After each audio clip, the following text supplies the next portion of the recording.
Welcome to Full Embrace. We're Summer and Michelle, two life coaches exploring life's messy, beautiful, and powerful moments together. Every part of life embraced.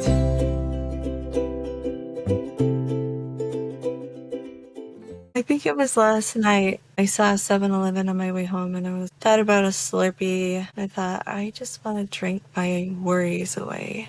And maybe people have a misconception that if they go to enough therapy or if they get enough coaching or are on enough medications for things that they won't experience feeling down. Like, oh, I finally have mastered this. I finally have figured it out, right? I have all these tools and great things. Yeah. So, yeah. So true.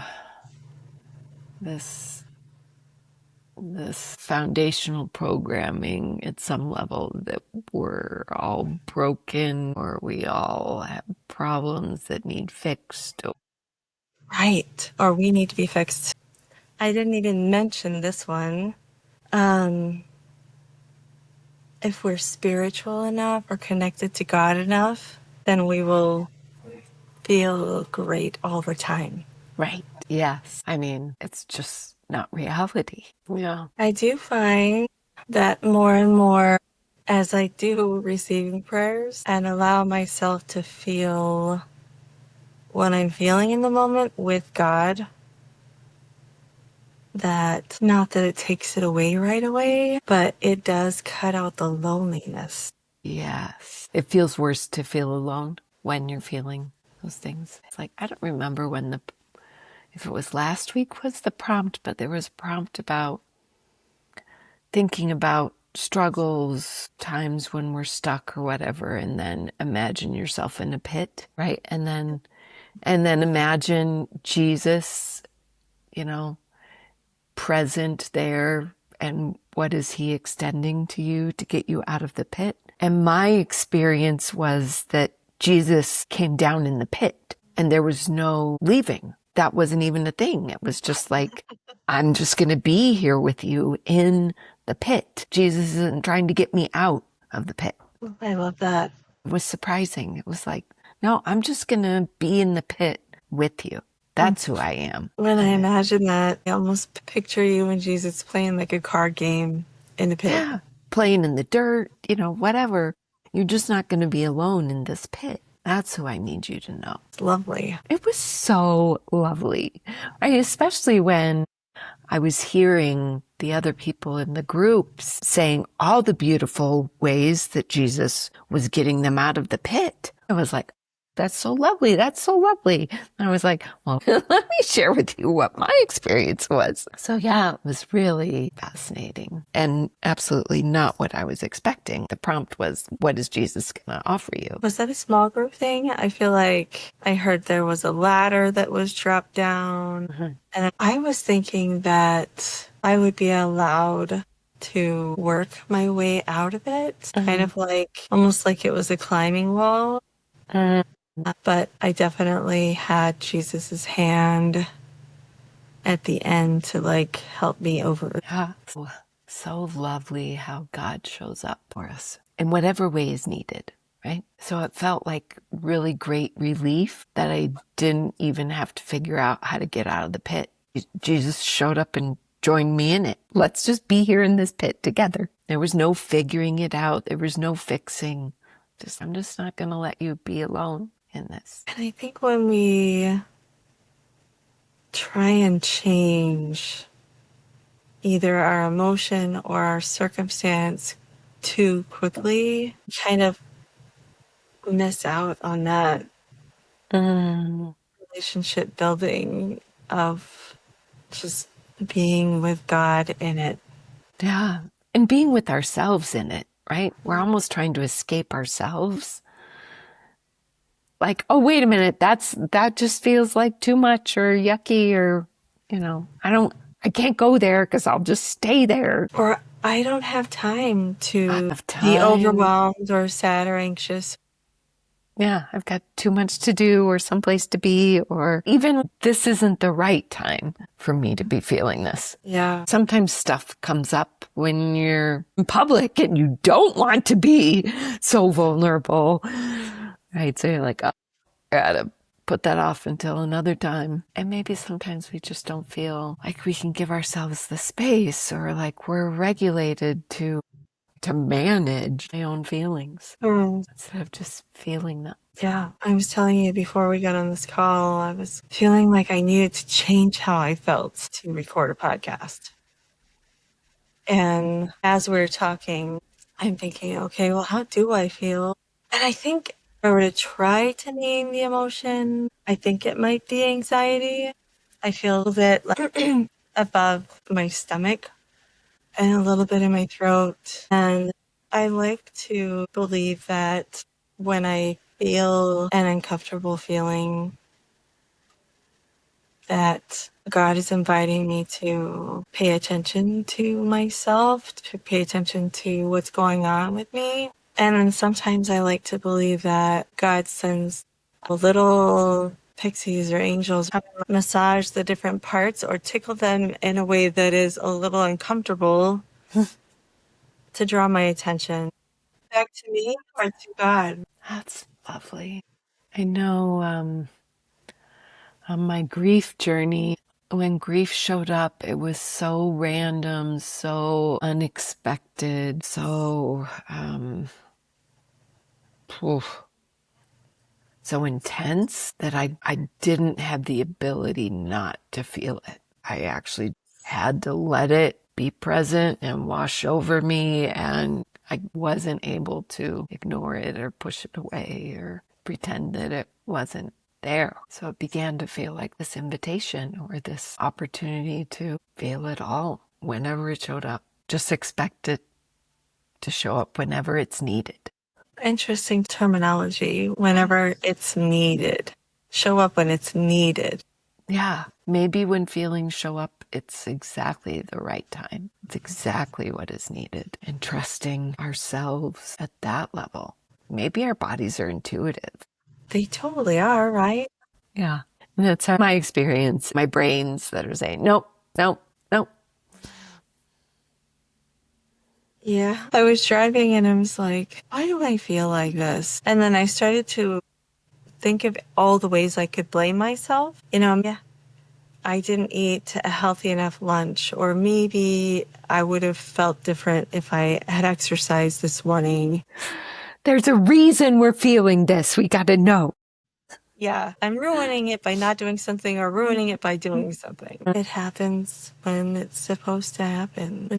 It's probably like all of it is true. There are ways that we can change our state. In any moment, we have that power and ability. I think what we're exploring is the idea of not changing our state, not changing our feelings and what that might actually create for us. Just letting what is be okay, be enough. Yeah.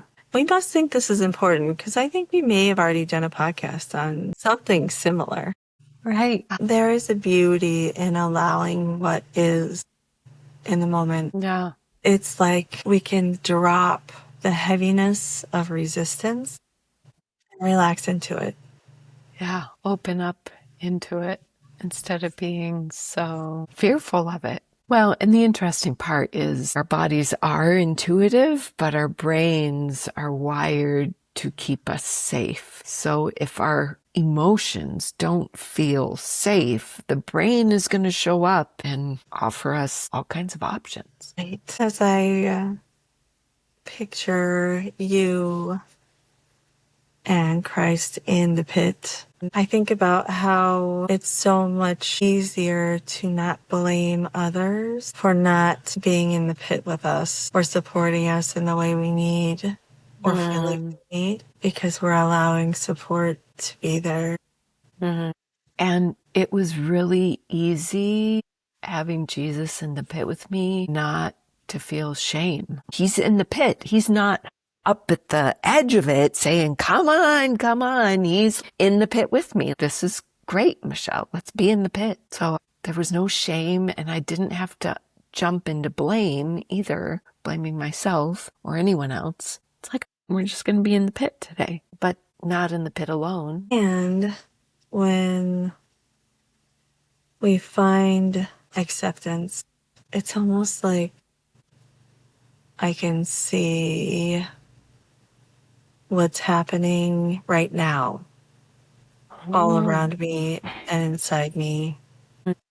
All of a sudden, I can see the trees moving and hear the sound of my computer. It's interesting that you said when we find acceptance. At some level, that's what I was feeling when I felt Jesus was in the pit. Like, this is acceptable to be in the pit. I felt accepted imagining myself in this pit. Yeah, there was no resistance, no judgment, really just presence. And sometimes we are invited to be alone in the pit with Jesus or with God. Sometimes maybe there are a few of us all together. I only put that out to there to say, if you reach out to people when you feel like you need someone with you, that's a great thing to do also. You can choose Absolutely. either one. Yeah. And maybe it's just trusting ourselves. I had this thought, can I accept my own resistance? Or do I resist my own resistance? Can I actually accept the experience of resisting an idea or resisting a feeling like, oh yeah, that's also okay, instead of resisting resistance or judging resistance? Can I accept resistance as also part of life? We're all going to resist at some point. I wanted to resist multiple times in the last couple of days. Yeah. And I was resisting. Can I like open up to, I'm feeling resistance right now? Be curious about it. Be compassionate. Right? Let's feel this then. Because obviously it's time, right? There's something this resistance is offering to me. Yeah, and sometimes we go through phases of, okay, I want to change my circumstance so I can feel better. And then I want to change my thinking so I can feel better. I want to change my actions so I can feel better. Or I just want to change my feeling. Yes. Maybe if I just feel it long enough, feel, am I done? Why is it still there? Feeling is healing. Yeah. Well, and maybe it's this opportunity to expand ourselves or grow our capacity. The container of myself is getting expanded. If I can hold every feeling, if I can feel every feeling, I'm expanding. And if I can do that, it doesn't mean the feelings are going to stop or that they're even going to get any less. Just my capacity to feel them and experience them is growing. My ability, I guess, doesn't mean they're going to go away. Actually, it might mean you get more, right? Or they become more intense, but they'll have less power over you. Maybe we begin to feel less a victim to them and more familiar with them. This is a new way of thinking about feeling, being healing. Because oftentimes when I'm first experiencing the uncomfortable emotions, I most often don't want to feel them. They come seemingly out of the blue. It's surprising. It's not what I was expecting.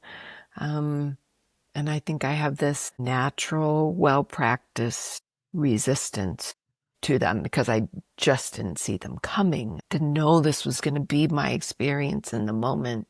When you're feeling an emotion, when you're feeling this come up, if you can name it, it jumps from, is it the amygdala to your prefrontal cortex? Just the naming of it shifts where your brain is.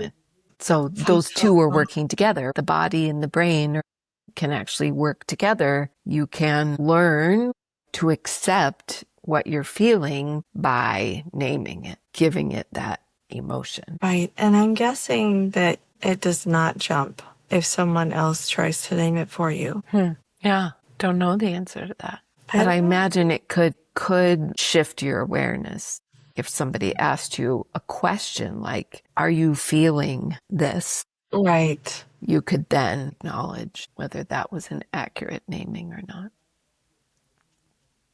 Like the other day when you were coaching me and I was saying, I just feel sad, you were like, tell me more about sad. So I had to like, okay, I'm going to end up telling you all the meanings I make about sad. So let me go get my feelings list, word list, and look up all of the words under the category of sad that would more accurately describe how I'm feeling. Yeah. And I definitely think when we become a little more specific with the naming, it allows for more acceptance or healing or even just awareness. Yeah, it did for me. There's like 5 of these as I was leading over the list. Disappointed, alone, grief, heartbroken. Yeah. So it made more space in me by naming it. It was like, oh, this actually is a thing. I'm going to acknowledge it with words as to what I'm experiencing in here. And your go-to, or at least you've spoken about this enough with me, is like drop into the sensation. Like, where is this feeling and how can I describe it? Which is also a way to accept what is. And now I'm just doing some self judgment. I'm thinking it would be great if I could do that on my own more instead of thinking, should I eat something? Or what can I do to distract right now? Yes. Yes. What is my pick me up? Let's pick it up. Mm. I think it's probably also okay not to want to feel things. Like that's also a thing. At least it's definitely a thing with me. I was only comfortable crying in that coaching session yesterday for so long. And then I was like, okay, that was enough. I let enough out. And now I just want to tell you all my meanings and all the other stuff that my brain is offering me. So that was also okay. Yeah, I'm not totally comfortable full on out sobbing with someone else yet.